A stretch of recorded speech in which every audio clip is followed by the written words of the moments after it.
ಹ್ಞೂ ನಿಂದು ಮಾಡು ಕಂದ. ಹ್ಞೂ ತಿರುಗ್ಸ ಅದೇನು ಇದು ಅನ್ಕೊಬಿಟ್ಟವಳೆ, ಅದು ಪಾಂಡದು ಹಿಂಗಂತದಳೆ. ನೀನು ಬರ್ತೀಯಾ? ಬಾಯಿ ಹೆಚ್ಚಿಗೆ. ಸತ್ಯಧರ್ಮ ಅತಾಯ ಭಜತಾ ಅಲ್ಪವೃಕ್ಷಾಯ. ಇಳಿಸಲ್ಲ, ಇಳಿಸೋಕ್ಕೆ ಓಡೋಗ್ಬಿಡು, ನೀನು ಹುಡ್ಕೊ ಬರ್ತೀನಿ ನಾನು, ಆಯಿತಾ? ಹಳೇದೇ ಇಷ್ಟೊಂದು ಐಟಮ್ಸ್ ಇದೆ. ನಮ್ಮ ಮನೆಯವ್ರು ಏನಾದರೂ ಇದನ್ನು ನೋಡ್ಬಿಟ್ರೆ ಉಗಿಸ್ಕೊಳ್ಳೋದಂತೂ ಗ್ಯಾರಂಟಿ.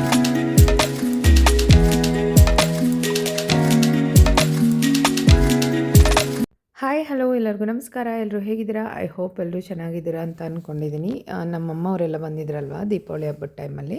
ಸೊ ನನ್ನ ಕಸಿನ್ ಸಿಸ್ಟರ್ ಮನೆಗೆ, ಆ್ಯಕ್ಚುಲಿ ನಮ್ಮ ಅಮ್ಮನ ತಮ್ಮನ ಮಗಳು ಮನೆಗೆ ಹೋಗಬೇಕು ಅಂತ ತುಂಬ ಟೈಮಿಂದ ಹೇಳೋರು. ಅವರು ಇರೋದು ಯಲಹಂಕದ ಹತ್ರ. ಆ್ಯಕ್ಚುಲಿ ಹೇಳ್ಬೇಕಂದ್ರೆ ಇವ್ರ ಗಾಡಿಗೆ ನೋಡಿ ಎಲ್ಲ ಹೆಂಗೆ ಹಾಕೊಂಡ್ಬಿಟ್ಟಿದ್ದಾರೆ ಹಿಂದ್ಗಡೆ. ಒಳ್ಳೆ ಆ ಸಿಸ್ಟರ್ ಮನೆಗೆ ಹೋಗಿ ಬರೋಣ ಅಂಥೇಳಿ ಅಮ್ಮ ಅಪ್ಪನ ಕರ್ಕೊಂಡು ನಾವು ಕೂಡ ಹೋಗ್ತಿದ್ದೀವಿ. ಸೊ ನಾವು ಹೋಗಿರಲಿಲ್ಲ, ತುಂಬ ಟೈಮ್ ಆಗಿತ್ತು, 2-3 ಇಯರ್ಸ್ ಆಗಿತ್ತು ಊಟಕ್ಕಿಂತ ಮುಂಚೆ ಯಾವಾಗಲೂ ಒಂದು ಸರಿ ಹೋಗಿದ್ದೆ. ಹೋಗಿ ಬರೋಣ ಜೊತೆಗೆ ಅಂತ ಹೋಗ್ತಿದ್ದೀವಿ. Hi baby, where you going? ಅವ್ರ ಅಪ್ಪ ಇದ್ದರೆ ಯಾರ ಜೊತೆಗೂ ಬರಲ್ಲ. ಸೊ ಮುಂದೆ ಹೋಗಿ ಕೂತ್ಕೊಂಡ್ಬಿಟ್ಟಾಳೆ. ಅವ್ರಿಗಂತೂ ಪಾಪ ಹಿಂಸೆ ಅಂತ ಅನಿಸ್ಬಿಡುತ್ತೆ. ಹಿಂದೆ ಆದರೆ ಖಾಲಿ ಅಂದರೆ ಜಾಗ ಎಕ್ಸ್ಟ್ರಾ ಇರುತ್ತಲ್ವ, ಕೂರಿಸ್ಕೊತಾರೆ. ಹಾಕ್ಕೊಂಡು ಇವತ್ತು ಪ್ರೆಸ್ ಮಾಡಾಕ್ಬಿಡ್ದಲ್ಲ ಕಾಲೆಲ್ಲನೂ ಅಂತಲೇ ಹೇಳ್ಬೋದು. ನಾನು ಲಿತಿಕ್ ಸಾಬಾರೆ. ಈ ಚಿಕ್ಕ ಮಕ್ಳುಗಳಿಗೆ ನೀವು ಮನೇಲಿ ಏನೇ ತಂದುಕೊಟ್ಟಿರಿ, ಯಾರ್ದಾದ್ರೂ ಮನೆಗೆ ಹೋದ್ರೆ ಸಾಕು ಅವ್ರ ಐಟಮ್ಸ್ ಮೇಲೆ ಕಣ್ಣು, ಅವ್ರದ್ದೇ ಬೇಕು ಇವ್ರಿಗೆ. ನಮ್ಮ ಮನೇಲಿ ಆ ಥರದ್ದೇ ತಂದಿಟ್ಟಿರಿ ಬೇಕಿದ್ರೆ, ಅದು ಬೇಡ. ಆದರೆ ಬೇರೆಯವ್ರ ಮನೆಗೆ ಹೋದಾಗ ಅವ್ರ ಮನೇಲಿ ಅದೇ ಥರ ಇದ್ರೂ ಕೂಡ ಅದೇ ಬೇಕು ಅಂತ ಆಟ ಮಾಡ್ತಿರ್ತಾರೆ. ನಂಗೆ ಗೊಂಬೆ ಬೇಕು, ಅದು ಬೇಕು, ಇದು ಬೇಕು ಅಂತೆಲ್ಲ ಆಟ ಮಾಡ್ತಿದ್ಲು. ಸೊ ಅದಾದಮೇಲೆ ಅವರು ಕೂಡ, ಅವಳು ಸ್ವಲ್ಪ ಈಗ 5 ಇಯರ್ಸ್ ಕಂಪ್ಲೀಟು. ಇವಳೇನು ಗೊತ್ತಾ, ನನ್ನ ಮಗಳು 6th ಹುಟ್ಟಿದ್ರೆ 5th ಇವಳು ಹುಟ್ಟಿರೋದು. ಒಬ್ಬೊಬ್ಬರು ಬರ್ಡೇ ಹಂಗೆ ಹಿಂದೆ ಮುಂದೆ ಥರ ಹೋಗುತ್ತೆ. ಸರಿ ಅಂತೇಳಿ ಊಟ ಕೂಡ ರೆಡಿ ಮಾಡಿದರು. ನಾವು ಹೋಗೋಷ್ಟ್ರಲ್ಲಿ ನಾವು ಆ್ಯಕ್ಚುಲಿ 12 o'clock ಹೊರಟಿದ್ದು. 1:30 1:45 ಅಲ್ಲಿ ಹೋಗಿ ರೀಚ್ ಆಗಿದ್ದು. ರೈಸು, ಸಾಂಬಾರು, ಪಾಪಡು, ಜಾಮೂನೆಲ್ಲ ಮಾಡಿದರು. ನನಗೆ ಅಂತ ಎಸ್ಪೆಷಲಿ ಕೋಸಂಬರಿ ಕೂಡ ಮಾಡಿದ್ಲು. ಚೆನ್ನಾಗಿತ್ತು ಊಟ. ನಮ್ಮ ಅಮ್ಮವ್ರಿಗೆಲ್ಲ ಈ ಥರ ತೆಳು ಸಾಂಬಾರು ಅಂದರೆ ತುಂಬ ಇಷ್ಟ. ನಮಗೆಲ್ಲ ಸ್ವಲ್ಪ ಗಟ್ಟಿ ಊಟ ಮಾಡಿ ಇಷ್ಟ ಅಲ್ವಾ. ಸೊ ನಮ್ಮಮ್ಮಂಗೆ ಅಮೃತ ಸಿಕ್ದಂಗೆ ಆಗ್ಬಿಟ್ಟಿತ್ತು. ಅದೇನೋ ಗೊತ್ತಿಲ್ಲ, ಊರ ಕಡೆಯವ್ರಿಗೆಲ್ಲ ಒಂದು ಸ್ವಲ್ಪ ಸಾಂಬಾರು ತೆಳುವಾಗೇ ಇರಬೇಕು. ಮಾಡೋಕಂದ ಅಕ್ಕನ ಜೊತೆ ಸೇರಿಕೊಂಡು. ಹ್ಞೂ ನಿಂದು ಮಾಡೋಕಂದ.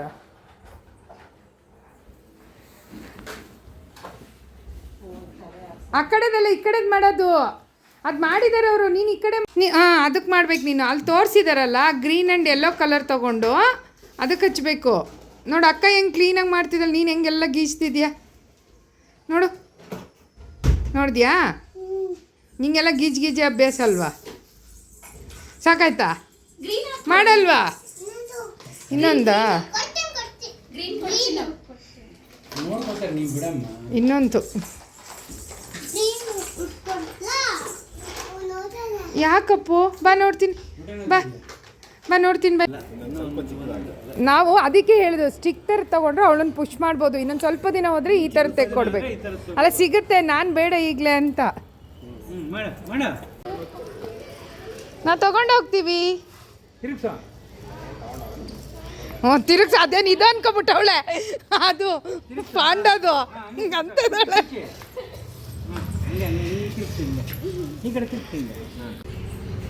ನೀನು ಬರ್ತೀಯಾ? ಬಾಯಿ ಹೆಚ್ಚಿಗೆ. ನೀನೆಲ್ಲ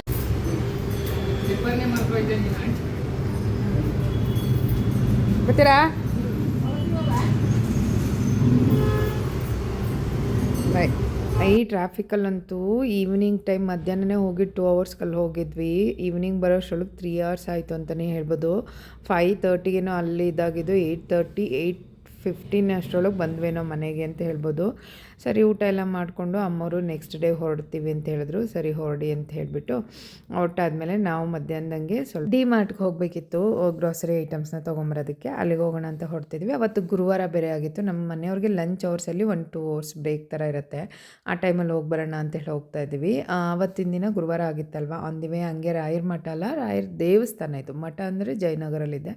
ರಾಯರ ದೇವಸ್ಥಾನ ಮಠ ಎಲ್ಲರೂ ಒಂದೇ, ಬಟ್ ಮಠ ಅಂತ ಲೊಕೇಶನ್ ಬರುತ್ತೆ ಅಲ್ಲಿಗೆ.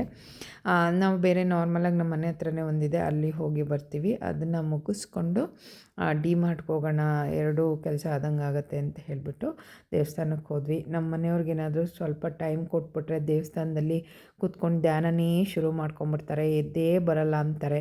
ನಾನು ಒಂದು 15 ಮಿನಿಟ್ಸ್ ನೋಡ್ಬಿಟ್ಟು ಎದ್ದು ಹೋಗೋಣ, ಪಕ್ಕಕ್ಕೆ ಕರೆಯೋಣ ಅಂತಿರ್ತೀನಿ. ಆ ಟೈಮಲ್ಲಿ ಏನು ಮಾಡ್ತಾರೆ, ಏನು ಕೆಬ್ಬಿಸ್ಬೇಕಿತ್ತು, ನಾನು ಬರೋದು ನನಗೆ ಗೊತ್ತಿಲ್ವಾ ಅಂತಾರೆ. ಅದಕ್ಕೆ ನಾನು ಏನು ಇದು ಮಾಡಿದೆ, ನಾನು ಕೂತ್ಕೊಂಡು ನನ್ನ ಮಗಳಿಗೆ ಪೂಜೆಯ ರಾಘವೇಂದ್ರಾಯ ಹೇಳ್ಕೊಡ್ತಾ ಇದ್ದೀನಿ. ಅವಳು ಹೇಳ್ತಾಳೆ, ಹಾಗೇನೂ ಕೂಡ ಹೇಳ್ತಾಳೆ, ಭಜತಾಂ ನಮತಾಂ ಅದೇ ಹೇಳುವಾಗ ಸ್ವಲ್ಪ ಕಲ್ಪವೃಕ್ಷಾಯ ಕಾಮಧೇನು ಅನ್ನೋದ್ರಲ್ಲಿ ಸ್ವಲ್ಪ ಇದು ಮಾಡ್ತಾಳೆ. ಸೊ ಹೇಳ್ತಾಳೆ ನೋಡಿ. ಪೂಜ್ಯಾಯ ರಾಘವೇಂದ್ರಾಯ ಸತ್ಯಧರ್ಮ ರಥಾಯ ಚ ಭಜತಾಂ ಕಲ್ಪವೃಕ್ಷಾಯ ನಮತಾಂ ಕಾಮಧೇನಹೇ. ಡಿ ಮಾರ್ಟ್ ಯಾಕೆ ಚೂಸ್ ಮಾಡ್ತೀವಿ ಅಂದರೆ ಕಡಿಮೆ ಪ್ರೈಸಸ್ ಇರುತ್ತೆ ಅಂತ. ಬಟ್ ನಾನು ನೋಡಿದ್ದೀನಿ, ಒಂದೊಂದು ಕಡೆ ರಿಲಯನ್ಸ್ ಫ್ರೆಶಲ್ಲಿ ಕಡಿಮೆ ಇರುತ್ತೆ, ಸ್ಪಾರಲ್ಲಿ ಕಡಿಮೆ ಇರುತ್ತೆ, ಮೋರಲ್ಲಿ ಕಡಿಮೆ ಇರುತ್ತೆ, ಒಂದೊಂದು ಹೋಲಿಸ್ಕೊಂಡ್ರೆ. ಬಟ್ ಇಲ್ಲಿ ಜಾಸ್ತಿ ಆಫರ್ ಅಂತ ಹೇಳಿರ್ತಾರೆ. ಒಂದೊಂದು ಸರಿ ಆಫರ್ ಇದ್ದಾಗ ಅಲ್ಲೇನಾದ್ರು ನಿಮ್ಗೆ ಗೊತ್ತಾಗಿಲ್ಲ ಜಾಸ್ತಿ ಪ್ರೈಸ್ ಅಂತ ಆದರೆ ನೀವು ಹೇಳಿಬಿಟ್ಟು ತೋರಿಸ್ಬಿಟ್ಟು ಇದು ಮಾಡ್ಕೊಬೋದು. ಸೊ ಸ್ವಲ್ಪ ಈ ಸರಿ ನಮ್ಮ ಮನೆಗೆ 3 ಮಂತ್ ಆಗಿತ್ತೇನೋ ಅಂತಲೇ ಹೇಳ್ಬೋದು. ಆಗಸ್ಟ್ ಫಸ್ಟ್ ವೀಕಲ್ಲಿ ನಾನು ತಂದಿದ್ದು ಐಟಮ್. ನಾನು ನೋಡ್ತಿದ್ದೀನಿ ಈ ಕಡೆ ಇಲ್ಲ ಆ ಕಡೆ ಐತಾ ಅಂತ. ಸಿಂತಾಲ್ ಅದೇ ತೊಗೊಳ್ಳ,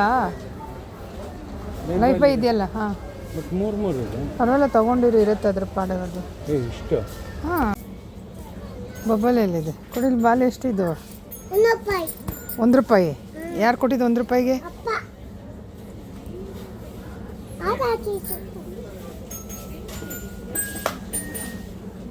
ಅವಳು ಆಡೋದು ಅಷ್ಟರಲ್ಲೇ ಐತೆ, ಎಲ್ಲನೂ ತೊಗೊಂಬರ್ತೀಯಲ್ಲಪ್ಪ. ಎಷ್ಟದು? ಎಷ್ಟು ನೋಡು ನೋಡೆ, ಅದು ಸ್ಟಿಕ್ಕೆಲ್ಲ ಇರುತ್ತೆ, ಬೇಡವೇನೆ? ಇವ್ರ ಮಾತು ಕೇಳಿಕೊಂಡು ನನ್ನ ಮೇಲೆ ಬಂದ ಒಂದು ಟ್ರಾಲಿಯಲ್ಲಿ ಇವಳನ್ನ ಕೂರಿಸ್ಬಿಟ್ಟು ಇವ್ರ ಜೊತೆ ಐಟಮ್ಸ್ನ ಹಾಕ್ಬಿಟ್ಟು ಕಳಿಸಿದೆ. ಇನ್ನೊಂದು ಟ್ರಾಲಿಯಲ್ಲಿ ನಾನು ಐಟಮ್ಸ್ಗಳು ಹಾಕ್ಬಿಟ್ಟು ಆ ಟ್ರಾಲಿನ ಏನಕ್ಕೆ ಎತ್ಕೊಂಡು ಹೋಗೋದು ಅಂತ ಹೇಳ್ಬಿಟ್ಟು ಲಿಫ್ಟ್ ಹತ್ರ ಇಟ್ಬಿಟ್ಟು ಬಂದಿದ್ನ. ಅದನ್ನು ಯಾರೋ ತೊಗೊಂಡೋಗಿ ಮತ್ತೆ ಎಲ್ಲೋ ಹಾಕ್ಬಿಟ್ಟಿದ್ರು. ಇವ್ರಿಗೆ ಬೇರೆ ಆಫೀಸ್ ವರ್ಕ್ ಇರುತ್ತಲ್ಲ, ಆ ಟೈಮಲ್ಲಿ ಜಾಸ್ತಿ ಟೈಮು ಮಾಡೋಂಗಿಲ್ಲ. ಮತ್ತೆ ಹೋಗಿ ಏನೇನು ಹಾಕಿದೆ ಅಂತ ಗೊತ್ತಾಗ್ದಲ್ಲೇ ಡಬಲ್ ಬಿಲ್ ಹಾಕ್ಬಿಟ್ಟಿದೆ ಈ ಸರಿ. ಅದಕ್ಕೆ ಹಾಕಿದ್ದೀನಿ ಇದಕ್ಕೆ ಹಾಕಿದ್ದೀನಿ ಅನ್ನೋ ಕನ್ಫ್ಯೂಷನಲ್ಲಿ ಮತ್ತೆ ಪ್ಯಾಕ್ ಮಾಡ್ಕೊಂಡಲ್ವ, ಯಾರು ತೊಗೊಂಡೋಗಿ ಎತ್ತಿಟ್ಟಿದ್ರು ಎಲ್ಲ ಹುಡುಕಿ ಸಾಕಾಗಿ ಮತ್ತೆ ಆಮೇಲೆ ನಮ್ಮ ಮನೆಯವ್ರು ಸಿಟ್ಟು ಬಂದು ಊಟಕ್ಕೆ ಅಂತಿಲ್ಲ ಆಚೆ ಹೋಗಿ ಊಟ ಮಾಡ್ಕೊಂಬರೋವರೆಗೂ ನಾನು ಶಾಪಿಂಗ್ ಮಾಡಿದ್ದೆ. ಸೊ ಇಲ್ಲೂ ಸ್ವಲ್ಪ ಬಟ್ಟೆಗಳು ಚೆನ್ನಾಗಿರುತ್ತೆ ಲೇಡೀಸ್ಗೆ, ಟಾಪ್ಸ್ ಆಗಿರ್ಬೋದು ಅಥವಾ ಪ್ಯಾಂಟ್ ಆ ಥರದ್ದೆಲ್ಲ ನೋಡ್ತಿದ್ದೆ. ಅದನ್ನು ಕೂಡ ಎಲ್ಲಿ ಏನು ನೋಡ್ತಿದ್ದೆ? ಇಳ್ಸಲ್ಲ, ಇಳ್ಸೋಕ್ಕೆ ಓಡೋಗ್ಬಿಡು, ನೀನು ಹುಡ್ಕೊ ಬರ್ತೀನಿ ನಾನು, ಆಯಿತಾ?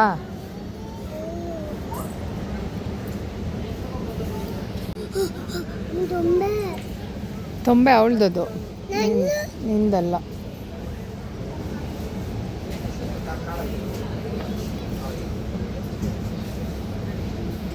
ಏನು ಡವ್ ಮಾಡ್ತಾಳೆ ಗೊತ್ತಾ ಇಳಿಸ್ಲಿ ಅಂತೇಳಿ, ತುಂಬ ಟೈಮಿಂದ ಕೇಳೋದು. ಪಾಪ ಒಂದು 2 ಅವರ್ಸ್ ಏನೋ ಅದರೊಳಗೆ ಕೂತ್ಬಿಟ್ಟಿದ್ಲು ಅನ್ಸುತ್ತೆ. ಪಾಪ ನೋವಾಗ್ತಿತ್ತು, ಏನೋ ಒಂದು ಮೆಟಲ್ ಇರುತ್ತಲ್ಲ. ಇಳಿಸ್ಬಿಟ್ರೆ ಏನು ಗೊತ್ತಾ, ಆ ಐಟಮ್ಸ್ ತೊಗೊಳೋದಲ್ಲದೆ ಇವಳನ್ನ ಬೇರೆ ರೌಂಡ್ ಹೊಡಿತಾ ಇರ್ತಾಳೆ, ಸುಸ್ತಾಗಿ ಹೋಗುತ್ತೆ ಇವಳು ಹಿಡಿಯೋಷ್ಟ್ರೊಳಗೆ. ಅದಕ್ಕೆ ಸರಿ ಪನಿಷ್ಮೆಂಟ್ ಕೊಟ್ಟಿದ್ದೆ. ಅದಕ್ಕೆ ನೋವ್ತಿದೆ ಇಳಿಸಿ ಅಂತೆ. ಸುತ್ತೋರ್ಗೂ ಸುತ್ತಬಿಟ್ಟು ಅವ್ರ ಅಪ್ಪನ ಜೊತೆ ನಾನು ಬಂದಾಗ ಡವ್ ಹೊಡಿತಾಳೆ. ಸೊ ಅದು ನಾನು 3 ಮಂತ್ಗೆ ಒಂದು ಸರಿ ತೊಗೊಂಬರ್ತೀನಿ ಐಟಮ್ ಅಂತ ಹೇಳಿದ್ನಲ್ವಾ. ಬಿಕಾಸ್ ಆಗಸ್ಟಲ್ಲಿ ತಂದಿದ್ದು ವರಮಹಾಲಕ್ಷ್ಮಿ ಹಬ್ಬ ಟೈಮ್ಗೆ, ಮತ್ತೆ ತಂದೇ ಇರಲಿಲ್ಲ. ಅಂದರೆ ಲೂಸ್ ರೈಸ್ ಅಥವಾ ಚಪಾತಿ ಆ ಥರದ್ದು ತೊಗೋತೀನಿ ಅಂತ ಹೇಳಿದ್ನಲ್ವ. ಸೊ ಇನ್ನೂ ಐಟಮ್ಸು ಓಲ್ಡ್ ಐಟಮ್ಸ್ ಇಷ್ಟಿದೆ. ನಾನು ಈ ಡ್ರಮ್ಮು ಮತ್ತು ಇದೊಂದು ದೊಡ್ಡ ಬ್ಯಾಸ್ಕೆಟ್ನ ಇಟ್ಕೊಂಡಿದ್ದೀನಿ. ನಾನು ಒಂದು ಸರಿ ಬಾಟಲ್ಗೆ ಹಾಕೋತೀನಿ, ತಂದಿದ ತಕ್ಷಣ ಇದಕ್ಕೆ ಫಿಲ್ ಮಾಡಿ ಖಾಲಿ ಆದಂಗೆ ಬಾಟಲ್ಗಳನ್ನ ತೊಳ್ಕೊಂಡು ಅದರೊಳಗೆ ಫಿಲ್ ಮಾಡ್ಕೋತೀನಿ. ಬಟ್ ಇದ್ರೊಳಗೆ ಫಿಲ್ ಮಾಡಿಬಿಡ್ತೀನಿ. ಸೊ ಇದ್ರ ಮಧ್ಯದಲ್ಲಿ ನಾನು ಏನಾರು ಕೆಲಸ ಮಾಡ್ಬೇಕಾದ್ರೆ ನಮ್ಮನೆ ಇದೊಂದು ಓಡೋಡಿ ಬರುತ್ತೆ, ಏನಾದರೂ ಮಾಡಿಕೊಡು ಮಮ್ಮ, ಹಂಗೆ ಮಾಡಿಕೊಡು ಹಿಂಗೆ ಮಾಡಿಕೊಡು ಅಂತೇಳಿ. ಅದರಲ್ಲೇ ಟೈಮ್ ಹೊರಟೋಗ್ಬಿಡುತ್ತೆ. ಒಂದು 2 ಅವರ್ಸಲ್ಲೆಲ್ಲ ಮುಗಿಸ್ಕೋಬೇಕು ಅಂತ ಹೇಳಿದ್ರೆ 4 ಅವರ್ಸಲ್ಲಿ ಮುಗ್ದಿರುತ್ತೆ ಮನೆ ಕೆಲಸಗಳು. ಹಂಗೆ ಈ ಸರಿ ಸ್ವಲ್ಪ ಟಾಯ್ಲೆಟ್ರಿ ಐಟಮ್ಸೇ ತುಂಬ ಆಯಿತು ಅಂತ ಹೇಳ್ಬೋದು. ಆ್ಯಂಡ್ ಸರ್ಫ್ ಪ್ಯಾಕೆಟು 6 kg ತೊಗೊಂಡ್ರೆ ಒಂದು ಸರಿ ಇದರಲ್ಲಿ 1200 250 ಏನೋ ಬೀಳುತ್ತೆ 6 kg, ಮತ್ತು ಒಂದು 100 ml ಅಷ್ಟು ಲಿಕ್ವಿಡ್ ಬರುತ್ತೆ. ಸೊ ಅದಕ್ಕೆ ಈ ಸರಿ ₹1000 1200 250 ರುಪೀಸ್ ಹೋಯ್ತು ಅಂತಲೇ ಹೇಳ್ಬೋದು.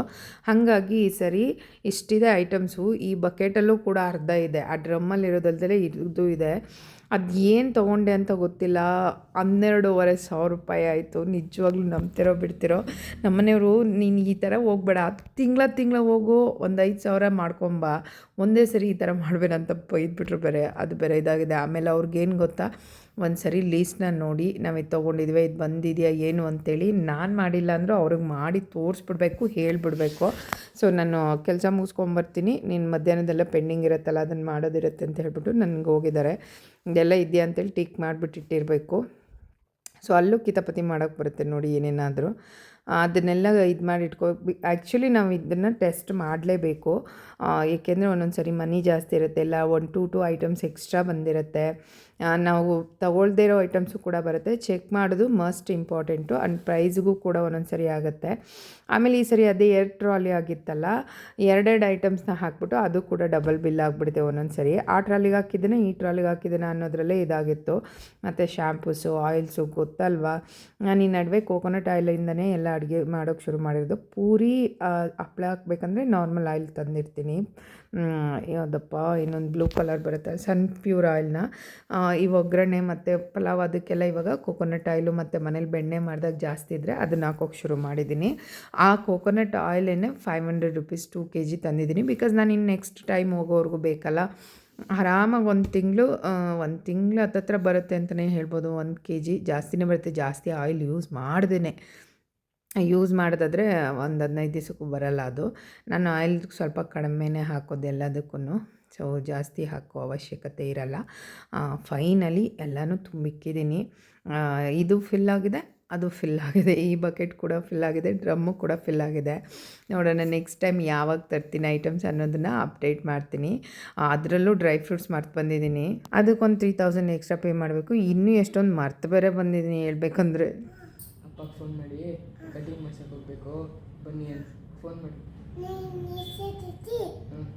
ಫಸ್ಟು ಫೋನ್ ಮಾಡು, ಫಸ್ಟು ರಿಂಗ್ ಮಾಡು, ನಂಬರ್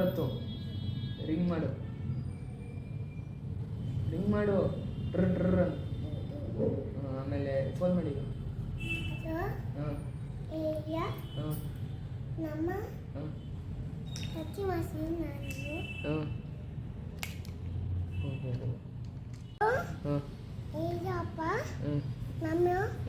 ಅಮ್ಮ ನಾನು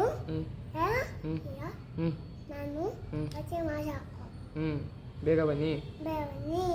ಬಾಯ್, ಇಡ್ತೀನಿ. ಬಾಯ್ ಬಾಯ್ ಬಾಯ್.